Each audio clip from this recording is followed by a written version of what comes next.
So the next topic that we have for tonight is what's going on in Australia. There's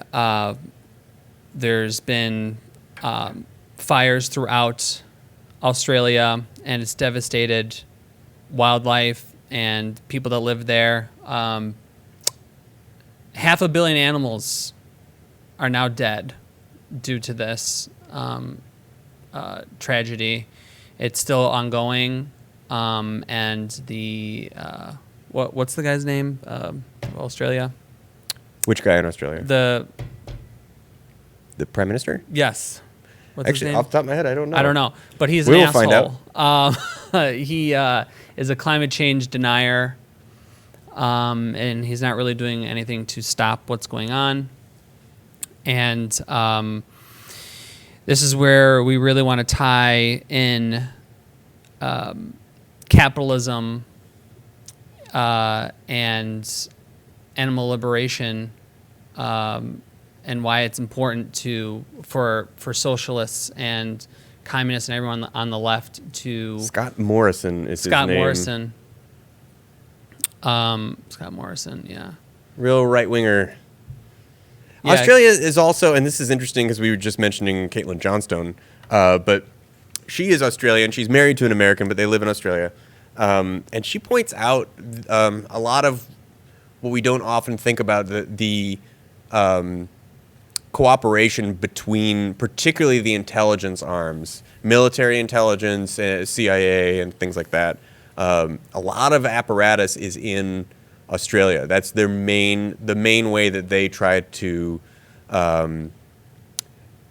sort of interface with American the war machine, right? Because they're not sending massive numbers of troops. They're not developing bunches and bunches of weapons, but they are situated, geographically in a place that's closer to and easier to have satellite arrays, right? And basically spying equipment for the intelligence community. So that's Australia's big interface with the United States. Not that that has anything to do with forest fires, but since we were talking about war earlier. Yeah, right. Yeah, and so what I'm trying to say with this is, I think it's important to really tie these two together, like leftist ideologies, communism, socialism, really go hand in hand with veganism. And I get in arguments with both vegans and socialists or communists or whoever else on the left about veganism and socialism, like both sides, depending who I'm talking to. And neither of them really get it, or they think they need to oppose each other because one is a singular issue and one focuses on too much and not too much on animals. And it's just like, well, that's just not right or accurate, and that's not really what all this is about. It's about realizing the common enemy, which is the capitalist system, which is the... Wait, it isn't the cattle? No, it's not. No. Oh. No. Sadly. That's not the enemy? No. Because no. then you just push them over, you know? We going cow tipping later? Is that what's up? Cow tipping, yeah. Apparently that's not a thing. Yeah. I hear that's not a thing. It's not? I don't know. I guess not. I'm glad it's not. Karen M's in the Glad chat. it's Hi, not. Karen. Karen. Hi. Karen M's in the chat. Hi, Karen. And TCK Punk. Yeah, TCK Punk's joining us. Hey, Knew we were guys. doing it. We're not on 99 Perspectives, by the way. We're only on Red Lettuce. This is at the moment. Red Lettuce. The Red Lettuce. Like, subscribe, enjoy the Patreon page that I have there. Mm-hmm. So with really regard appreciate to, so there's sort of two different topics we're discussing here, right? And so I want to kind of pick your brain a little bit because I have some general ideas, and I've some of the articles that we read through, and the way I've internalized and understand it best. But I wonder if you think that this is off base or even on the right train of thought, and that is almost that we need to consider the life of all species on the planet as part of nature, right? It's part of the Right. and that includes human life, right? It's it's not something that we should be trying to put into our capital markets system, right? It's not something that that should be. Man, I'm going to forget the terms for it. But there's that quadrant. There's the rivalrous, non-rivalrous, and then exclusionary, non-exclusionary types of goods or whatever types of things that exist. And so, what is non-competitive? Right, competitive, non-competitive, or rivalrous, non-rivalrous. And I think it's the non-competitive, non-rivalrous, right, category of things that are like, these are the commons. These are the things that everyone has access to, that no one can prevent anyone from having access to, and we need to treat as something that everyone can partake in. So things like the air, right, the water, right? And so in some ways we need to consider the ecosystems and nature and the animals and organisms that live within it as part of a balancing force to that to the health of the planet, right? Yeah. That's a resource. Animals are a resource for the planet that are there primarily to help food grow better, right? To help keep habitats healthy, right? To maintain a food chain. And when humans go and interrupt that and try to marketify them because bacon tastes good, then we disrupt that. We disrupt it creates that a system. false need. That's what the system okay. does. Capitalism creates a false need for things that we don't need, and it's killing us. Why? Because it's profitable. Who gives a shit? Like, for example, look at Zantac. That fucking acid reducer pill has cancer in it. But I mean, yeah, it's needed, but like it has cancer in it because it's profitable to do so. And bacon still sells and is being made because we don't fucking need it, but it's profitable anyways, and it kills people because meat is a carcinogen when you cook it. It's a cancer-causing thing, but we're being told that you need it because it's protein, bro, and shit like that. And you get that from plants. And the issues I have here is, what's going on in Australia is absolutely caused by the meat industry. That is for sure a cause of our looming climate crisis. What's going on right now in Australia with all the devastation, all the animals that are being killed there by the fires, our increasing temperature is, a lot of it's due to the meat industry. 50% of it is caused by the animal ag emissions, CO2. But that's not the only thing, and that's why this is why I get into debates with some vegans. It's like they just focus on the ag industry. And some socialists don't even focus on the animal ag industry, and that's frustrating. But on the other side, it's like, okay, well, vegans, yes, the animal ag industry is a force to overthrow and dismantle. But we have also other issues. If you take the animals out of the slaughterhouses, what's going to kill them? Because next is the environmental pollution from all these major corporations like fossil fuel companies and the military-industrial complex, because they're going to fucking poison the environment, and it's going to kill the animals there too. And the fucking world's going to end because capitalism as a system needs to endlessly grow in order to function and expand and profit off of things. So you can't have a system that depends on infinite growth on a finite planet. It doesn't work. So that's why vegans and socialists and communists need to work together instead of with these ridiculous fighting each other. They're perfectly aligned, and that's what they need to see. So there's so much when it comes to speaking about the intersection between how do I put it?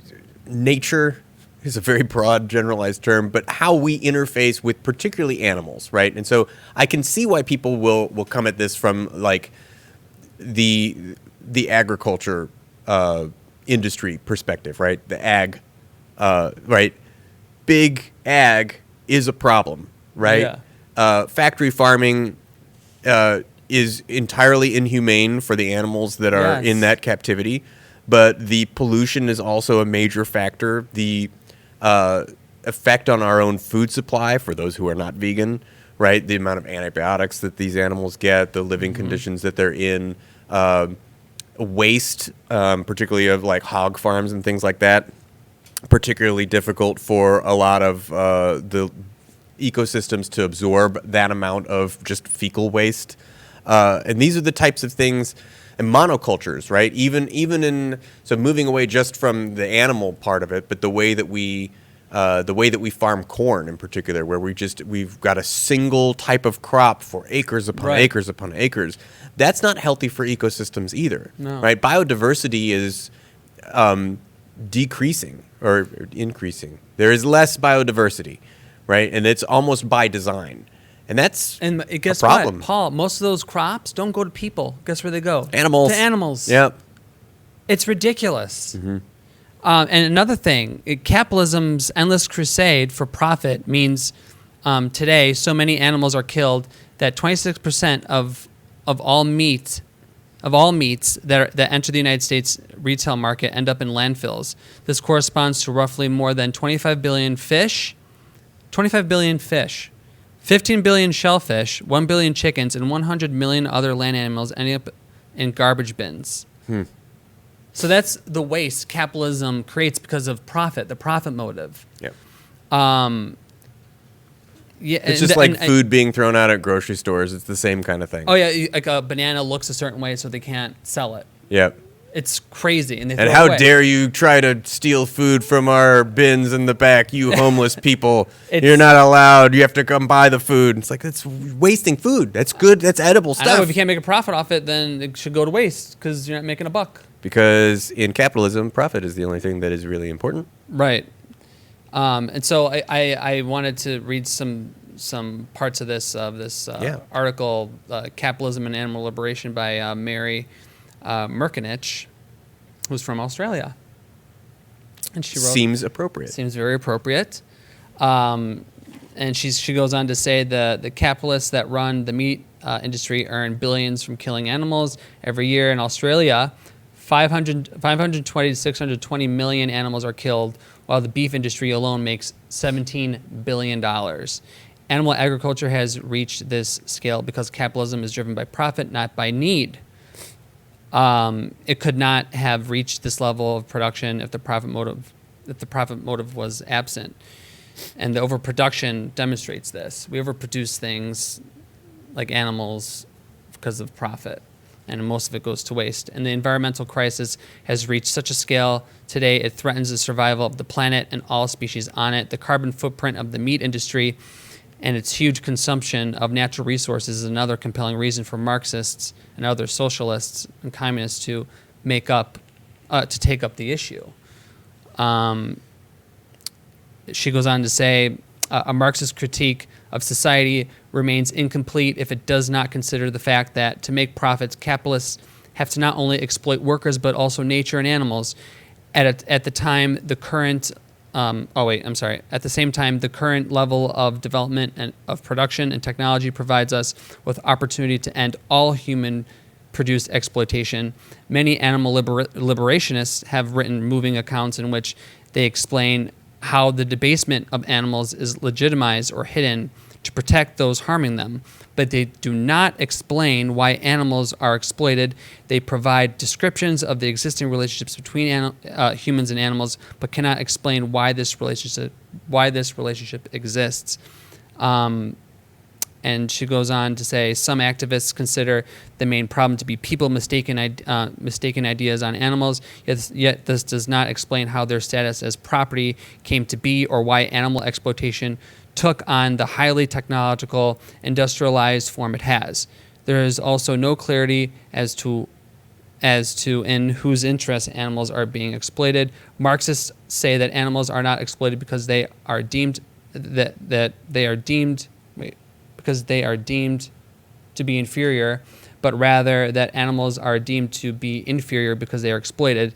Saying animals are inferior is used as a justification for maltreatment. And according to Karl Marx, the view of nature attained under the domination of private property and money is a real contempt for and practical debasement of nature. This concept also extends to animals. So she really lays out what I've been trying to say, that Marxist, like, that she focuses on, like, what Marxists tend to kind of like traffic in, and same with vegans, like, or animal liberationists. They kind of miss the bigger picture together, and that's why it's harder for them to come together, and why they should come together, because their missions are the same. Yeah, it's crazy how many. There's so much. It's really their common enemy is the capitalist system. That's what it is. If we don't get rid of capitalism, then none of this means anything. Right. I mean, I'm saying the same thing, Yeah. I guess, in a different way, but it's almost curious how folks that have essentially the same goal but don't realize it have a lot of infighting. And Right. I think a lot of that comes about because of they get to their end points in similar ways, or in different enough ways that they take issue with it. It's almost like, so if you just take veganism itself, apart from things that its political implications, right? The fact that there's confluence with Marxism, etc. Just, I know that people wind up at veganism from a number of different angles, right? There are folks that will end up at veganism because animal exploitation is wrong and we have to take a stand against it. There are people that end up at veganism because our current agriculture industry produces so much methane and so much basically misattributes resources so poorly that it is a concern for the environment. It's a green issue. It's a climate change issue. And there are others still who say those things are all well and good, but the reason I'm vegan is health reasons. Right? It is healthier. It's become this like fad. Like it's been presented as a fad, and it's not. This is not a fad. This is more than like just for personal health reasons. It should be viewed as a more broader concept and a movement. It's not just because I want to be healthy. It's for, wanting to dismantle the current system that perpetuates what's going on to animals, to people, the environment, the planet, everything. I just kind of want to read some other things that she says here. She, taking the individual choice to change one's diet cannot solve the issue. While there are more vegan products today than 30 years ago, approximately 75% more animals are being slaughtered. Substituting one's diet from one reliant on capitalist meat production to one reliant on capitalist plant production is not enough to end the destruction of the planet. We need to dismantle the engine of the system causing animal suffering and deaths. German Marxist animal liberation group Dawn Association argues, society has arrived at a stage where there is no longer a necessity for socially produced suffering. We know that suffering is something that humans share with animals, and that have a responsibility to abolish it. Capitalism produces false needs in meat consumption nowadays, at least in the capitalist centrace is one of those false needs. The movement for liberation must include the liberation of animals, which is so right. And I think that's where a lot of leftist groups feel like including animal liberation in their praxis is a distraction, and it has nothing to do with what they're trying to accomplish. It has everything to do with it. Because the animal suffering is linked to racism, is linked to imperialism, it's linked to capitalism, it's linked to everything. And if we don't if we don't include it in our praxis, not make it the like number one thing or whatever, it needs to be included in our praxis in order to dismantle capitalism. Because if if animal liberation is not included, then no liberation will happen.